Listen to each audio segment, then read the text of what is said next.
Baik. Assalamualaikum warahmatullahi wabarakatuh. Bapak-bapak, ibu sekalian yang saya hormati, teman-teman sekalian. Pada tema kali ini,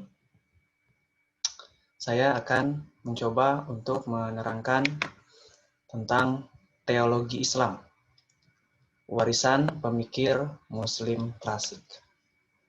Ya, buku e-book Teologi Islam, warisan pemikir Muslim klasik yang ditulis oleh Profesor Dr. Haji Ilhamuddin MA dan Muhammad Latif Ilhami Nasution dengan editor Salamuddin MA. Baik, kita masuk kepada bab 1. Pendahuluan hubungan agama dan kepercayaan. Islam memandang kepercayaan terhadap Tuhan sudah dimiliki manusia sejak sebelum lahir ke dunia. Jadi, menurut agama Islam, kepercayaan, keyakinan kita terhadap Tuhan, Allah Subhanahu wa taala sudah dimiliki oleh manusia sebelum manusia ini dilahirkan ke alam dunia. Ya. Sebelum manusia itu datang ke alam dunia, mereka telah percaya akan keberadaan Tuhan. Mereka telah percaya akan keberadaan Allah Subhanahu wa taala. Hal ini dinyatakan pada surat Al-A'raf, surat yang ke-7 pada ayat 172. Yang isinya adalah sebagai berikut. Dan ingatlah ketika Tuhanmu mengeluarkan keturunan anak-anak Adam dari sulbi mereka. Dan Allah mengambil kesaksian terhadap jiwa mereka. Seraya berfirman, bukankah aku ini Tuhanmu? Jadi Allah bertanya kepada kita, bukankah aku ini Tuhanmu? Kita menjawab, benar. Engkau Tuhan kami. Kami menjadi saksi. Kami lakukan yang demikian itu agar pada hari kiamat, agar pada hari akhir nanti, kamu tidak mengatakan sesungguhnya kami, ya, keturunan Nabi Adam adalah orang-orang yang lengah terhadap ini, ya, terhadap keesaan Allah. Nah, jadi dari ayat ini kita bisa memahami bahwa Allah Subhanahu wa taala telah mengambil kesaksian kepada kita. Allah Subhanahu wa taala telah menyatakan dan bertanya kepada kita sebelum kita dilahirkan ke alam dunia. Bukankah aku ini Tuhanmu? Nah, ya. Dan kita pun menjawab benar. Engkau Tuhan kami dan kami menjadi saksi. Nah, ketika di alam dunia kita mencari dan melakukan pengabdian kepada Allah Subhanahu wa taala melalui ritual ibadah-ibadah sesuai dengan Al-Qur'an dan hadis Nabi. Nah, jadi pada surah Al-A'raf, surah yang ke-7, pada ayat 172, Allah telah dengan jelas ya memberikan kesaksian, ya, kita telah dengan jelas memberikan kesaksian bahwa kita menyatakan bahwa Allah adalah Tuhan kita dan kita telah menjadi saksi. Kemudian, setelah terlahir ke dunia, manusia merefleksikan kepercayaan tersebut dalam berbagai bentuk, mengikuti alur perkembangan peradaban yang dimilikinya. Nah, ya, jadi ketika lahir ke alam dunia, kita manusia berusaha untuk menjalankan aturan Al-Quran, menjalankan perintah-perintahnya dan menjauhi larangannya. Ya. Kemudian terminologi agama, kepercayaan, dan pemahaman. Jadi ada 3, agama, kepercayaan, pemahaman. Ini adalah 3 hal yang pokok untuk kita ketahui. Ya. Dengan kita beragama, maka kita akan percaya kepada Tuhan yang Esa. Dengan kita beragama, kita meyakini akan adanya hari akhir setelah kematian. Ketika kita beragama, maka kita akan percaya kepada yang gaib, ya, yang tidak kelihatan. Nah, ketika kita beragama, maka kita memiliki pedoman kitab suci Al-Quran. Nah, pedoman itulah yang harus kita ikuti, ya, sehingga kita bisa selamat di dunia dan selamat di akhirat. Nah, ketika kita percaya, maka kita akan berusaha untuk memahaminya, akan berusaha untuk mempelajarinya. Dengan belajar Al-Quran dan hadis Nabi dengan benar, maka kita akan selalu berada pada jalurnya. Kita akan selalu berada pada relnya. Akan muncul ketenangan di sana. Jadi, dalam terminologi ini, agama, kepercayaan yang pada gilirannya akan memunculkan pemahaman adalah 3 kata yang banyak hubungannya dengan teologi Islam. Term-term ini telah menjadi terminologi umum di kalangan umat beragama. Telah menjadi terminologi umum di kalangan umat beragama, tidak hanya saja agama Islam. Ketiganya memiliki koherensi dalam sejarah pertumbuhan dan perkembangan masing-masing. Pemahaman berkontribusi penting di dalam pertumbuhan maupun perkembangan percayaan. Agama, dengan kita beragama, maka kita berusaha untuk selalu meyakini. I believe in my God. Saya percaya kepada Tuhan. I believe in my religion. I believe in myself. I believe in my heart. Ya, kita percaya kepada hal-hal yang memang tidak kelihatan, namun kita rasakan. Itu terminologi awal. Ya, itulah yang disebut dengan keimanan. Kita meyakini keberadaan yang gaib, meskipun itu tidak kelihatan. Kita meyakini adanya Tuhan, meskipun kita tidak melihatnya, namun kita merasakannya. Kita melihat, bagaimana proses penciptaan alam semesta ini yang begitu indahnya. Ya. Semuanya diatur sedemikian rupa sehingga ya peredarannya sesuai dengan perintahnya. Oke, kembali lagi kepada konteks kita. Dalam konteks agama, pemahaman berkontribusi dalam terbentuknya aliran-aliran atau mazhab-mazhab. Ya, pemahaman memiliki kontribusi dalam bentuk aliran-aliran. Namun, kita wajib memastikan bahwa setiap aliran yang kita ikuti, setiap mazhab yang kita ikuti, wajiblah bersandarkan pada Al-Quran dan hadis Nabi. Wajiblah bersandarkan kepada Al-Quran. Nah, sehingga tidak terjadi penyelewengan. Selanjutnya, dalam perspektif sejarah kebudayaan diketahui bahwa usia kepercayaan seperti dinamisme, animisme, dan politeisme itu lebih tua dari agama. Dinamisme, animisme, politeisme itu lebih tua dari agama.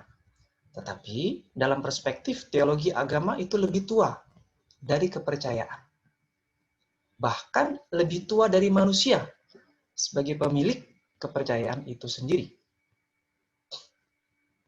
Mengapa? Karena suatu kepercayaan ada dalam hati dan pikiran manusia. Nah,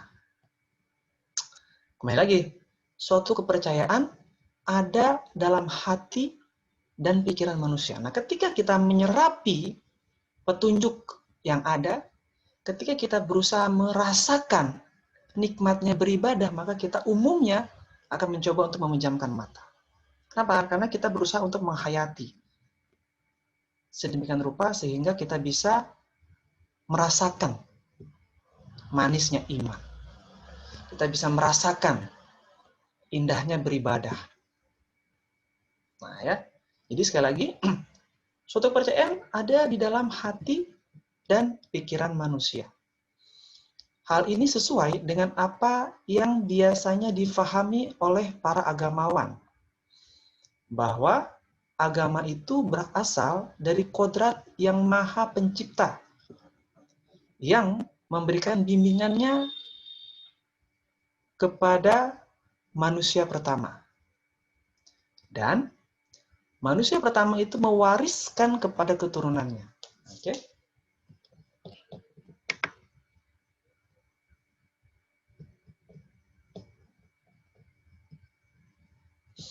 Kemudian,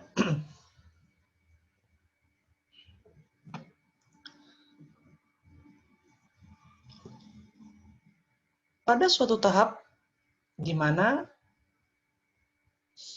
kita mengemukakan atau menyampaikan ajaran-ajaran yang menyimpang sesuai dengan selera masing-masing. Nah, pada suatu tahap, ada suatu tahap di mana kita, menurut ya tulisan ini, mengemukakan ajaran-ajaran yang menyimpang sesuai dengan selera masing-masing. Ya, bukan dengan petunjuk Allah dan nabinya, tapi justru sesuai dengan selera. Nah, ini yang tidak boleh. Ya, sandaran kita harus jelas. Ya, pedoman kita harus jelas. Pedoman kita dalam Islam adalah kitab suci Al-Quran, yang penjelasannya dilengkapi oleh hadis Nabi. Nah, kan gitu. Ya, jadi kita tidak boleh melakukan penyimpangan atau penyampaian sesuatu sesuai dengan selera kita. Ya, sesuai dengan pendapat kita, tidak boleh. Ya, pendapat kita tidak ada pertanggungjawabannya. Tapi kalau perkataan Allah, ya, janji Allah, ya, itu terbukti dan tidak bisa diragukan lagi. Alif Lam Mim, zalika kitabula roiba fihi hudalil muttaqin. Alif Lam Mim, kitab ini tidak ada keraguan padanya, petunjuk bagi orang yang bertakwa. Oke? Jadi Al-Quran itu dalam bentuk petunjuk. Untuk siapa? Untuk orang yang bertakwa. Nah, ya. Kembali lagi ke tulisan ini. Pandangan agamawan sangat berbeda dengan pendapat para ilmuwan, yang banyak menyandarkan pandangannya berdasarkan teori evolusi Charles Darwin. Oke? Teori evolusi Charles Darwin. Bahwa segalanya bermula dari bentuk sederhana, lalu kemudian berkembang, terus menuju kesempurnaan. Nah, ya, jadi berbeda. Menurut tulisan ini ada perbedaan pandangan antara ilmuwan dengan agamawan.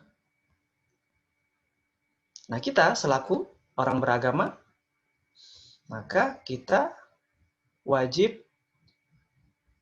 ya membaca pedoman kita, kemudian menjalankan perintah yang telah disampaikan melalui kitab suci kita, melalui kitab suci Al-Quran. Ya.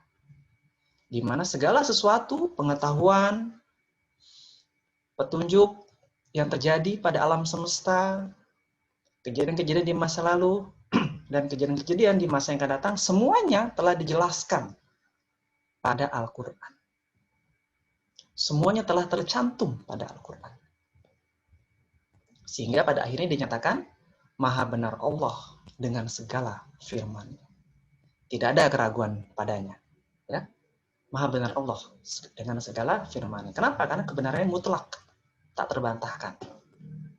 Ada banyak bukti yang bisa kita sama-sama rasakan. Selanjutnya, begitulah kebudayaan atau culture, peradaban, civilization, mengikuti aturan evolusi secara berangsur-angsur dari tahap ya, dari tahapan demi tahapan, pada masa ke masa semuanya mengalami perubahan. Semuanya mengalami evolusi. Demikian halnya juga dengan kebudayaan dan peradaban manusia yang terus mengalami perkembangan. Dimulai dari kebudayaan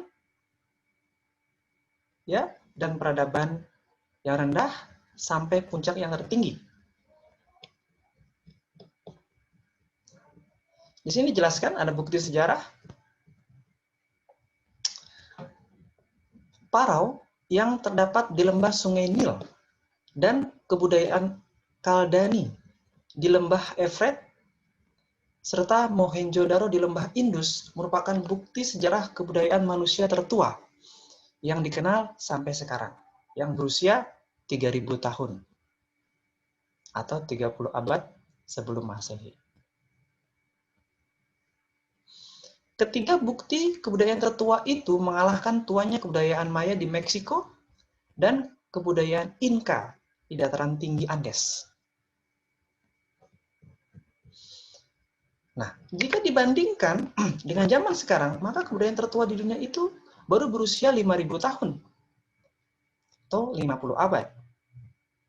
Namun, dalam berbagai hal, berbagai perkembangan telah terjadi, termasuk dalam kepercayaan dan agama sebagai yang menyertai perkembangan kebudayaan itu sendiri. Faktor manusia sangat menentukan dalam perkembangan itu, baik kebudayaan dan kepercayaan di dalam agama itu sendiri. Manusialah yang menjadikan semua itu dapat berkembang. Nah ini ya, oke, saya coba sederhanakan sehingga kita coba bisa untuk memahami. Kembali kepada 3 pokok utama tadi, agama, oke, kepercayaan, pemahaman. Ini sangat penting sekali, ya. Agama, dengan kita beragama, maka kita berusaha untuk meyakini keberadaan Tuhan yang Esa. Kemudian kita mengabdi padanya. Kemudian kita menjalankan syariatnya. Kita menjalankan perintahnya melalui kitab suci Al-Quran. Kita diberi petunjuknya, kita diberi hidayah. Melalui kolbu kita, ya, melalui hati kita, kita merasakan manisnya iman. Kita merasakan bagaimana nikmatnya beribadah. Yang pada gilirannya akan bermuara pada ya agama, kepercayaan, dan yang ketiga adalah keyakinan. Ya. Agama, kepercayaan, dan pemahaman. Maaf ya, agama, kepercayaan, dan pemahaman. Kita menjadi paham, kita menjadi mengerti bahwa memang apabila kita ingin dikatakan sebagai manusia yang berakal, maka kita wajiblah mempersiapkan diri untuk kehidupan di alam dunia ini.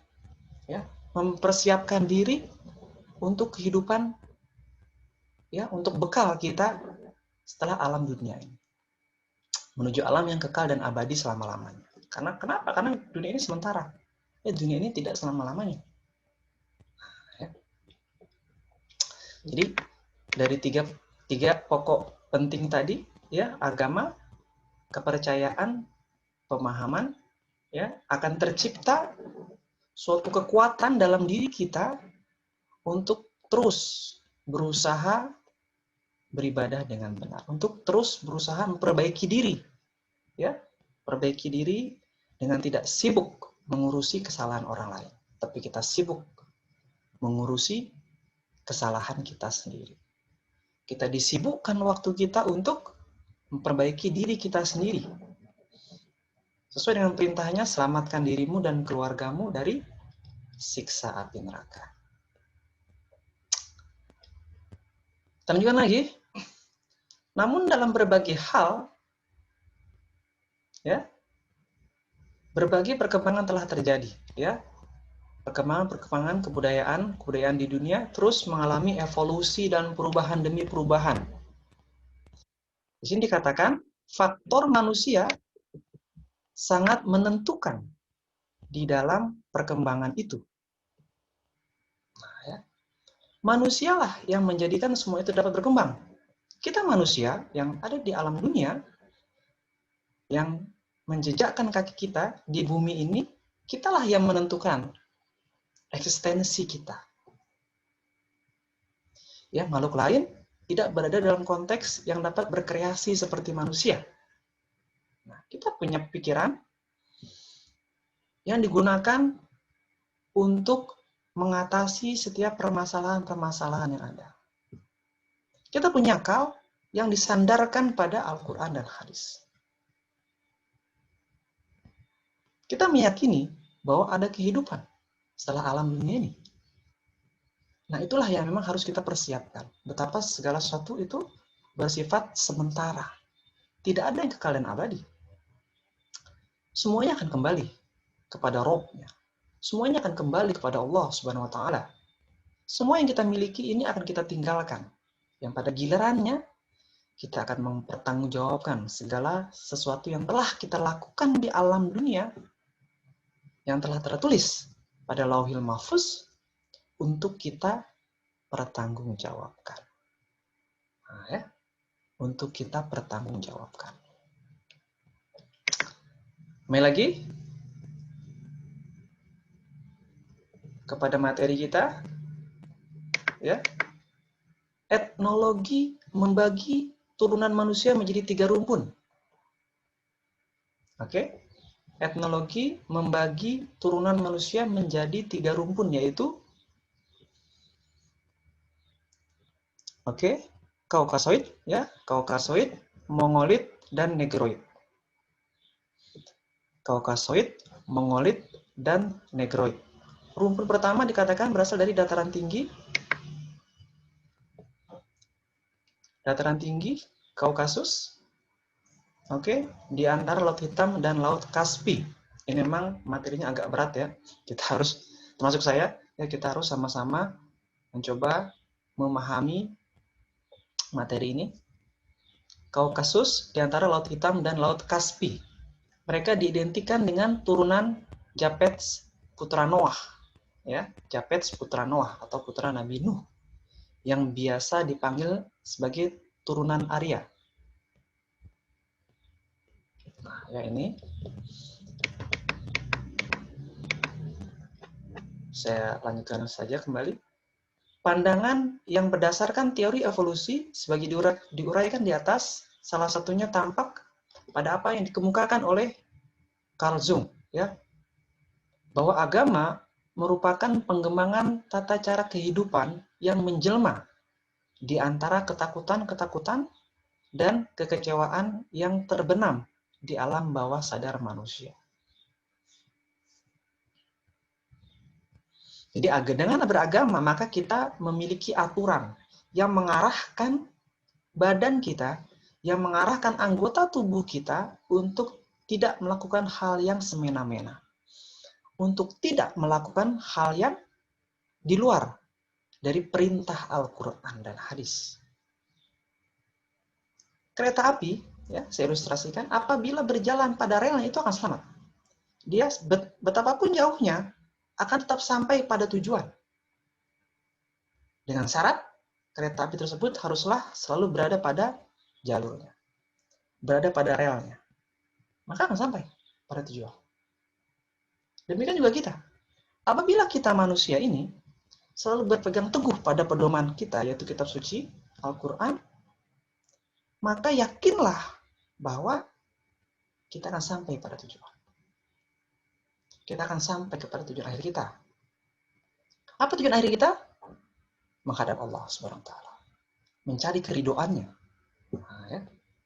Tujuan kita ini mengabdi, gilirannya kita bisa menghadap Allah.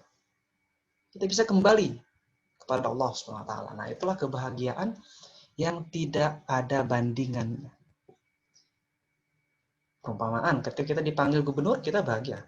Ketika kita dipanggil oleh presiden, kita bahagia sekali. Dan kita ada prestasi. Apalagi kita dipanggil oleh Tuhan pencipta gubernur, Tuhan pencipta presiden. Suatu kebahagiaan yang memang dinanti-nantikan, ya, bukan dihindari, dinanti-nantikan pertemuan itu. Itulah keberhasilan seorang anak manusia ketika dia lahir ke alam dunia, datangnya bersih, suci, maka kembali juga haruslah dalam keadaan bersih dan suci. Jika tidak, akan dibersihkan. Ya. akan disucikan dulu.